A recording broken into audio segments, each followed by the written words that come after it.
প্রথমে যদি বলি যে নারী কিন্তু এখন শুধুমাত্র গৃহ করে থাকবে সেই ধারণা অনেক আগেই পাল্টে গেছে, একই সাথে ঘর বাহির সবকিছু সামলাচ্ছে। এখানে প্রথমত আপনার ব্যক্তিগত অভিজ্ঞতা জায়গা থেকে যদি জানতে চাই, কেমন চ্যালেঞ্জ আসলে ফেস করেন?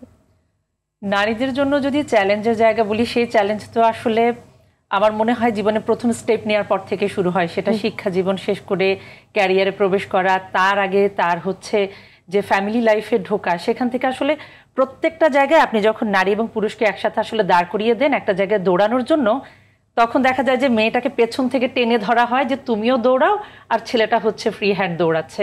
সো ওই দৌড়ে আপনাকে যখন সমাজ থেকে শুরু করে পরিবার প্রত্যেকটা জায়গায় পেছনে টেনে ধরছে, এরপরও আপনাকে আসলে দৌড়াতে হচ্ছে। এবং নারীরা কিন্তু আজকে যেই জায়গাটায় এসেছে ওই জায়গাগুলো অতিক্রম করেই কিন্তু এসেছে, এবং এটা অনেক বেশি চ্যালেঞ্জিং। প্রত্যেকটা মেয়ের মতো আমার জন্য চ্যালেঞ্জিং ছিল, পরিবার থেকেও সেটা চ্যালেঞ্জিং ছিল, সেটা সমাজের জায়গা থেকেও চ্যালেঞ্জিং ছিল। এমনকি আমাদের যেই জায়গাগুলোতে ডিসিশন মেকিং, সেখানেও অনেক ক্ষেত্রে আমরা দেখি যে হয়তো প্রয়োগ আছে বা সেটা আইনে আছে, কিন্তু নারীরা আসলে বাস্তবে যেটা ফেস করে সেটা কিন্তু মানে আমরা আসলে যারা ফেস করে তারাই বলতে পারে। কিন্তু তারপরেও আমার কাছে মনে হয় যে নারীদের মধ্যে সেই সক্ষমতা আছে, সেই মানসিক জোর আছে যে এই সব কিছু অতিক্রম করেও এখন কিন্তু অনেক নারীরা ঘরের বাইরে বের হয়ে আসছে, কাজ করছে, এবং সফলতার সাথে তারা তাদের যে ফুটস্টেপ সেটা কিন্তু রেখে যেতে পারছে।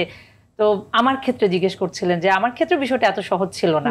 পরিবারে দেখা যায় যে নারীদেরকে পড়াশোনার সুযোগ দেয়, কিন্তু নারীদেরকে নিয়ে কেউ তখন কখনো কিন্তু অতটা অ্যাম্বিশাস হয় না যে আমার মেয়ে বড় হয়ে এটা হবে, বা ক্যারিয়ারের যে একটা ভাবনার জায়গাটা সেটা অনেকটুকু সীমিত থাকে। হ্যাঁ, সেটা একটা লিমিট পর্যন্ত, যে হ্যাঁ পড়াশোনা করবে এটুকুই, কিন্তু একটা কিছু হবে বা সেটার জন্য যে একটা সাপোর্ট দেয় পেছন থেকে, সেটা হয়তো সমাজের কারণে হোক বা সেই ধ্যান ধারণার কারণে হোক, সবসময় আসলে সেটা দিতে পারে না বা দেয়া হয়ে ওঠে না। আমরা এখন অনেক বেশি দেখতে পাই যে স্বাভাবিকভাবে মেয়েরা এখন পড়াশোনা করছে, অনেক বেশি আগের থেকে উদ্যোগী হয়েছে, নিজেরাও আত্মসচেতনতার জায়গাটুকু অনেক বেশি বৃদ্ধি পেয়েছে।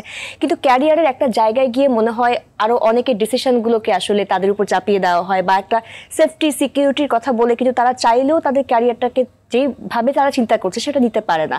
তো সেখানে আসলে তার নিজের জায়গা থেকে কিভাবে কাজ করা উচিত নিজের ক্যারিয়ারকে নিয়ে? যারা আসলে ক্যারিয়ারে আসবেন, চিন্তা করেন, সেলফ ডিপেন্ডেন্ট হবেন, তাদেরকে আসলে আগে থেকে সেটা মানসিক প্রস্তুতিটা খুব বেশি জরুরি। কারণ মানসিকভাবে যখন আপনি প্রস্তুত হবেন, আপনার কিন্তু বাকি জিনিসগুলো আপনি ম্যানেজ করতে পারবেন। হ্যাঁ, অনেক সময় সাপোর্টগুলো খুব দরকার হয়, সেটা একদম পরিবার থেকে শুরু করে সমাজ এবং একদম রাষ্ট্রীয় পর্যায় থেকে সেই সাপোর্টগুলো খুবই জরুরি। কিন্তু একটা মেয়েকে আগে নিজে বিশ্বাস করতে হবে যে আমি এই কাজটা করতে পারবো, আমি এটা করব এবং আমাকে এটা করতে হবে। তো সেই জায়গা থেকে যদি শুরু করে, তারপরে হচ্ছে আসলে নিজেকে ডেভেলপ করা, সেটা শিক্ষা জীবন থেকে শুরু হওয়া, এবং এরপরে হচ্ছে ক্যারিয়ার ডেভেলপমেন্ট, কোন জায়গায় আগাবে সেই জায়গায় চিন্তা করে নিজের ফুটস্টেপ রাখা, এবং সেইভাবে এগোলে আমার মনে হয় মেয়েরা একটা জায়গায় শেষ পর্যন্ত পৌঁছাতে পারে। যদিও অনেক বাধা থাকে এবং অনেকে শুরু করার পরেও কিন্তু একটা সময় গিয়ে ঝরে পড়ে, বাট এই ক্ষেত্রে আমার কাছে মনে হয় যে পরিবার কিংবা নারীর যে পার্টনার, তাকে সে যদি এগিয়ে আসে তাহলে নারীর জন্য কাজটা আরো সহজ হয়।